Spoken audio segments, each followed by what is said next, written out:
Hello everyone, কেমন আছেন সবাই? আজকে আমি কথা বলবো ডিজাইন স্টুডিও ক্যানভা নতুন সব ম্যাজিক্যাল টুলগুলো নিয়ে। অ্যান্ড পুরো ভিডিও জুড়ে দেখাবো এরকম একটা ছবিকে আপনি এরকম একটা ছবিতে কীভাবে রূপান্তর করতে পারেন এবং আরও সব পসিবিলিটিসগুলো। অ্যান্ড গুরুত্বপূর্ণ একটা ইনফরমেশন দিব ভিডিওর লাস্টে। সো চলুন শুরু করা যাক।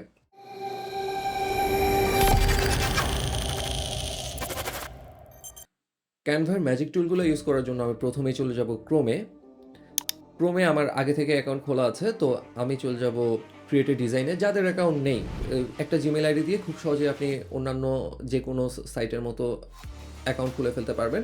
তো আমি চলে যাব ক্রিয়েটিভ ডিজাইন। এখান থেকে আমি প্রেজেন্টেশন স্টাইলটা নিয়ে নিব 16:9। আমাদের আজকে টার্গেট হলো আমরা ম্যাজিক টুলগুলো এক্সপ্লোর করব। তো আমরা এখানে আপলোডসে চলে যাব, অর্থাৎ আমি আমার একটা ডাউনলোড করার ছবি আমি ওইটা আপলোড করব। আপলোড করে ওই ছবিটা নিয়ে আজকে কাজ করে সব ম্যাজিক টুলসগুলো আমি আপনাকে দেখানোর চেষ্টা করব। তো আপলোড ফাইলস যখন ক্লিক করব, আমি এখানে আগে থেকে কিছু ছবি নামিয়ে রেখেছি। তো এই ছবিটা নিয়ে আমি আজকে কাজ করব। আমি ওপেন করি। ওকে, এখন ছবিটা আপলোড হয়ে যাচ্ছে। এখানে আরও আদার্স অনেক টেমপ্লেট আছে যেগুলো রেডি টেমপ্লেট, অর্থাৎ হচ্ছে এই ছবিগুলো আপনি চাইলে আপনার প্রজেক্টে ইউজ করতে পারবেন। তো আমার ছবিটা চলে আসলো, আমি জাস্ট ছবিটাকে ক্লিক করব অ্যান্ড এখানে ড্র্যাগ অ্যান্ড ড্রপ করব। তো ছবিটাকে আমি চাই একটু স্কেল করে নিতে, অর্থাৎ আপ অ্যান্ড ডাউন স্কেল করে নিতে। তো ছবিটা আমি এখানে স্কেল করে নিলাম, ছবিটার যা কিছু আছে তা টুক নিয়ে। ওকে, তো এখন ক্যানভার ম্যাজিক টুলগুলোতে চলে যাই। আপনি যখন এখানে এডিট ফটোতে আসবেন, এডিট ফটোতে দেখেন ম্যাজিক স্টুডিও নামে আলাদা একটা টুল সেট তারা রেখেছে। তো আমরা একে একে সবগুলো এক্সপ্লোর করব। তো আমি প্রথমেই দেখাতে চাই যে আপনার এরকম একটা ছবি আছে, পোর্ট্রেট একটা ছবি আছে, আপনি ছবিটাকে ল্যান্ডস্কেপে পরিণত করতে চান। তাহলে আপনি চলে যাবেন ম্যাজিক স্পান্ডে। ম্যাজিক স্পান্ড যখন ক্লিক করবেন, এখানে ওরা আপনাকে অনেকগুলো রেশিও দিয়ে দিবে। হোল পেজ 1:1 চাইলে আপনি করতে পারবেন, 16:9, 99:16, 5.4। অর্থাৎ আমি এই ক্ষেত্রে এত দূরে যাচ্ছি না, আমার যেহেতু প্রথমেই রেশিও বলা আছে আমি হোল পেজটা রেখে দিচ্ছি। এবার আমি জাস্ট ম্যাজিক এক্সপ্যান্ডটা দিয়ে দিব। দেখেন এক্সপ্যান্ড দেওয়ার সাথে সাথে ও 4টা রেজাল্ট জেনারেট করবে। ওয়াও, এখানে সে আস্ত একটা জাহাজ নিয়ে এসেছে। আচ্ছা, পরের টুকে যাই। বাহ, এটাও অনেকটুকু রিয়েলিস্টিক। দেখেন পরের টুকে এটাও চলে। This is garbage, this is not done. আচ্ছা, এই ছবিটা এই ছবিটাও খুব নাইস, এই ছবিটাও খুব নাইস। এই জেনারেশন দুটো আমার খুব ভালো লেগেছে। এখানে জাহাজের বিষয়টা এটা অত ভালো লাগেনি। তো আচ্ছা, আমি আপনাদেরকে জাস্ট দেখানোর পারপাসে এই ছবিটা রাখবো, এই ছবিটা রেখে ডান ক্লিক করব। ওকে, আমার এই ছবিটা এক্সপান্ড হয়ে গেল। এখন দেখেন যে এখানে আর কি কি করা যেতে পারে। তো আমি আবার এডিট ফটোতে চলে যাব। আমি পরের টুল দেখাবো যে ম্যাজিক ইরেজার। ম্যাজিক ইরেজারটা কীভাবে কাজ করে, যে দেখেন আমার এই ছবিতে এখানে একটু ইমপারফেকশন আছে, অর্থাৎ মনে হচ্ছে এই ছবিটা এখানে গিয়ে কোথাও একটু আটকে গিয়েছে। আমি এই জিনিসটা নক আউট করে দিব। দেখেন, তো এখান থেকে আপনি ব্রাশ সাইজ সিলেক্ট করতে পারবেন। আমি যদি এখন এখান থেকে এই জিনিসটা নক আউট করে দিই, ব্রাশ করে দিই, তাহলে দেখেন ও কাজ করা শুরু করেছে অলরেডি। ওয়েল, দেখেন রেজাল্টটা কেমন আসছে। এই জায়গাটায় সে কমপ্লিটলি ক্লিন করে ফেলেছে। নাইস। সো আমরা দুটো টুল অলরেডি দেখে ফেললাম যে দেখেন এই টুলগুলো এত বেশি কার্যকরী। ধরেন আপনি যখন কোনো একটা থাম্বনেল বানাতে যাবেন বা কিছু একটা বানাতে যাবেন, বা আপনার একটা ছবিকে আপনি এডিট করতে যাবেন, আপনার এক্সপানশন দরকার বা হচ্ছে কোনো একটা কিছু ইরেজ দরকার ইনস্ট্যান্ট, তখন এই টুলগুলো অনেক অনেক বেশি কার্যকরী এবং উপকারী। সো আমি এখন চলে যাব জাস্ট, আমি চাই আকাশটা এখন অনেক লাইট লাগছে, আমি চাই আকাশটা সানসেট টাইপের একটা ওয়েদার চাই আমি। তো আমি এখানে চলে যাব ম্যাজিক এডিটে। ম্যাজিক এডিটে গিয়ে আমি যখন ব্রাশ সাইজটা একটু বাড়াই নিব, ব্রাশ সাইজটা বাড়িয়ে আমি যখন এখানে ব্রাশ করে দিব, দেখেন আমি কিন্তু ব্রাশ করছি, ওকে বাদ দিয়ে করছি না, ওকে সহই ব্রাশ করছি। এটা ইম্প্যাক্ট ফেলবে না, এটা জেনারেশনের সময় ইম্প্যাক্ট ফেলবে না। ওকে, এবার আমি জাস্ট এখানে আমার এটা যখন ব্রাশিং শেষ, আমি তখন ডেসক্রাইব এডিট করব। ডেসক্রাইব এডিটে যখন আমি যাব, তখন আমি ক্লিক করব, তখন আমি লিখব সানসেট স্কাই। ওকে, সানসেট স্কাই লিখে আমি জেনারেট করব। লুক, এটা এক নম্বর কথা হচ্ছে এই আমাদের যে সাবজেক্টকে কোনোভাবেই হচ্ছে সে ইনফেক্টেড করেনি, সাবজেক্টকে কোনোভাবেই সে হার্ট করেনি। তো এক্ষেত্রে কিন্তু এই আকাশটা আমার অতটা রিয়েলিস্টিক লাগছে না। দেখেন এখানে কিছু জায়গায় ব্লেন্ডিংটা নট গুড। অবশ্যই এখানে সিলেকশনেরও ব্যাপার আছে, আমি খুব ভালো মতো সিলেকশনটা দেইনি, আমি জাস্ট রাফ একটা সিলেকশন দিয়েছি, বাট তারপরেও চলুন দেখি কেমন কাজ করে। এখানে দেখেন এই সিলেকশনটা এটা এটা কাইন্ড অফ একটু ব্লেন্ডেড।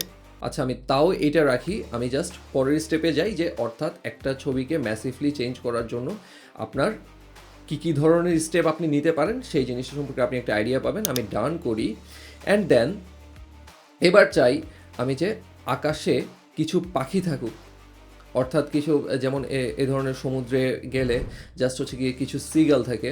তো আমি চেষ্টা করব যে কিছু সিগাল ক্রিয়েট করার। চলুন আমি জাস্ট এখানে ব্রাশ করে দিব, ম্যাজিক এডিটে গিয়ে এখানে কিছু ব্রাশ করে দিব, এখানে একটু ব্রাশ করব অ্যান্ড দেন কন্টিনিউ দিব। আমি দিব সিগালস দিয়ে রিটার্ন দেওয়ার সিগালস। ওকে, সিগালস লেখার পর জেনারেট করব, দেখি সে পারে কি না। প্রথমটাতে সে ফেল করেছে, সেকেন্ডটাতে বোঝা যাচ্ছে না, থার্ডটাতে একটা সিগালস এসেছে, ফোর্থটাতে তাও কাইন্ড অফ যে হ্যাঁ সে দুইটা আনতে পেরেছে। এই ক্ষেত্রে আপনি যদি এই চারটা রেজাল্টে খুশি হতে না পারেন, আপনি জেনারেট নিউ রেজাল্টসও দিয়ে দিতে পারেন। এক্ষেত্রে আপনার ব্রাশিংটা অনেক বেশি ইম্পর্ট্যান্ট। আপনি যদি চান যে কিছু একটু কমপ্লেক্স রেজাল্ট জেনারেট করাবেন তাকে দিয়ে, তখন হচ্ছে ব্রাশিংয়ে দেখেন এরকম স্ট্রেট লাইনগুলো, এই লাইনগুলো একটু করে দেওয়া দরকার, অর্থাৎ একটু এক্সপান্ড করে দেওয়া দরকার। আচ্ছা যাক, একটা সিগালস পেলাম, আমি এই সিগালসটাকেই রাখি। এই ধরনের আপনারা যতই এক্সপেরিমেন্ট করতে থাকবেন এখানে, তত বেশি আউটপুট এখান থেকে আপনারা নিতে পারবেন। ওয়েল, সো আমি এখানে কি করলাম যে ছবিটাকে এক্সপান্ড করলাম, ছবিটার আকাশ চেঞ্জ করলাম, ছবিটায় একটা পাখি আনলাম। এবার এই ছবিটাকে ইন্টারেস্টিং করার জন্য আর কি করা যেতে পারে? তো এক্ষেত্রে আমি যেটা করব সেটা হচ্ছে যে দেখেন, যদি আপনি রুল অফ থার্ডের কথা চিন্তা করেন ফটোগ্রাফির ক্ষেত্রে, যে আমার সাবজেক্ট কিন্তু এক্স্যাক্টলি রুল অফ থার্ডে নেই। অর্থাৎ আমি যদি চাই ল্যান্ডস্কেপটাকে আরেকটু ইন্টারেস্টিং করব, এখন আমার সাবজেক্টকে আমি ব্যাকগ্রাউন্ড থেকে আলাদা করতে চাই। খুবই সহজ, যে দেখেন কিভাবে, জাস্ট ম্যাজিক গ্র্যাব, এখানে ক্লিক করেন। ম্যাজিক গ্র্যাবিংয়ের মূল কাজটা হলো যে সে মূলত ব্যাকগ্রাউন্ড থেকে সাবজেক্টকে আলাদা করতে পারবে। অর্থাৎ এখন আলাদাটা কতটুকু কারেক্টলি করে বা এটা ইউজেবল কিনা আমরা একটু দেখি। ওয়েল সে করে ফেলেছে। Look how amazing is this. I am literally pleased যে দেখেন আপনি যখন সে একই সাথে সাবজেক্টটাকে আলাদা করেছে প্লাস ব্যাকগ্রাউন্ডটাকে ইনট্যাক্ট রেখেছে, অ্যান্ড এটা কিন্তু কোয়াইট নাইস একটা পসিবিলিটি। দেখেন আপনি যে কোনো সময় সাবজেক্টটাকে যে কোনো জায়গায় প্লেস করাতে পারবেন।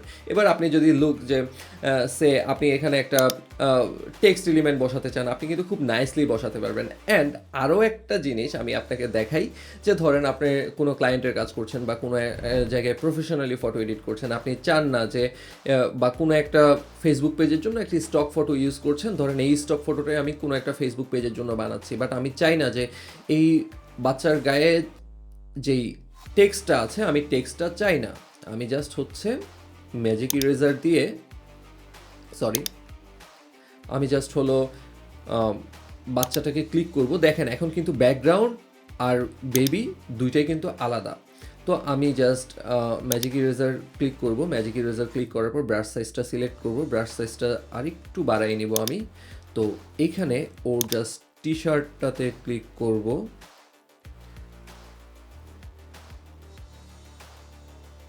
অ্যান্ড দেখি ও কিভাবে জেনারেট করে। দেখেন এত গুড না, কিন্তু আপনি যদি আরও কয়েকবার ট্রাই করতে থাকেন আমার মনে হয় আপনি স্যাটিসফ্যাক্টরি একটা রেজাল্ট পাবেন। বা এরকম ইরেজিংয়ের ক্ষেত্রে মাঝে মাঝে এ ধরনের কিছু ব্লেমিশ চলে আসে, বাট কাজ চালানোর মতো। দেখেন আমি জাস্ট ফার্স্ট ট্রাইয়ে ফেল করেছি, বাট সেকেন্ড ট্রাইয়ে এটা অ্যামেজিংলি গুড একটা রেজাল্ট করেছে। অ্যান্ড আমি যখন হচ্ছে ব্যাকে যাব, সো দেখেন ওর গায়ে এখন আর কোনো ধরনের কোনো ব্র্যান্ডিং নেই, অর্থাৎ তার সে মনে হচ্ছে সে একটা প্লেন টি শার্ট পরে আছে। এবার আমি জাস্ট এইটাতে আরেকটু স্পাইস অ্যাড করি, সেটা হলো জাস্ট একটা টাইটেল অ্যাড করি, যেমন ফিশিং, আচ্ছা আমি ইয়াস ওকে, যেমন ফিশিং ইজ জয়, আমি এই টাইটেলটা ব্যবহার করলাম। ওকে, আমি জাস্ট এটার সাইজটা বাড়িয়ে নিব এবার, অ্যান্ড অ্যালাইনমেন্টটা আমি এখান থেকে অ্যাডজাস্ট করতে পারবো, অর্থাৎ লেফট অ্যালাইন করব আমি। এবার আমি যদি স্পেসিং, এখান থেকে হচ্ছে আপনি লাইন স্পেসিং, লেটার স্পেসিং এগুলো কন্ট্রোল করতে পারবেন, অর্থাৎ আমি জাস্ট লাইন স্পেসিংটা একটু কন্ট্রোল করব। ওকে, আমি টেক্সটটা সাইজিং করলাম, এখন আমি টেক্সটের কালারটা চেঞ্জ করে দেব হোয়াইট। ওকে, আচ্ছা দেখেন এক্ষেত্রে যে আমাদের টুলটা ছিল ম্যাজিক গ্রাফ কি সাপোর্টটা দিচ্ছে আমাকে দেখেন, যে আমি যখন একটা টেক্সট করলাম, তো টেক্সটটাকে আমি যখন সাবজেক্টের পিছনে পাঠাতে চাই, তখন আমি এখানে লেয়ারিংয়ে আলাদা একটা সুবিধা পাবো, সেটা হলো এখানে আমার আর আলাদা করে মাস্কিং করতে হবে না। মাস্কিং করে তারাই জিনিসগুলোকে সেপারেট করে রেখেছে। তো আমি জাস্ট আমার এখান থেকে সাবজেক্টটাকে সিলেক্ট করব, দেখেন সাবজেক্টটা সিলেক্টেড, এখন এটা কিন্তু টেক্সটটা, তো সাবজেক্টটা সিলেক্টেড, আপনি রাইট ক্লিক করবেন, রাইট ক্লিক করার পর এখানে লেয়ারে চলে যাবেন, লেয়ারে গিয়ে জাস্ট ব্রিং টু ফ্রন্ট দিয়ে দিবেন। How amazing is this, look. এবার আপনি আপনার মতো করে হচ্ছে জাস্ট যে কোনোটাই, অর্থাৎ অ্যালাইন করে অ্যাডজাস্ট করে আপনি পুরো ছবিটাকেই আপনার মন মতো করে ব্যবহার করতে পারবেন। যে দেখেন ওয়েল, তো আপনি যদি এটার একটু ট্রান্সপারেন্সি কমাই দিতে চান, তাহলে দেখেন ছবিটা একটা প্রফেশনাল লুকে চলে আসছে। যদিও এটাকে আমি প্রফেশনাল লুক বলবো না, এটাতে আরও অনেক কাজ করার আছে, বাট আমি আপনাকে দেখালাম যে ম্যাজিক টুলগুলো দিয়ে কীভাবে এনর্মাস একটা পসিবিলিটি গেইন করা যায়।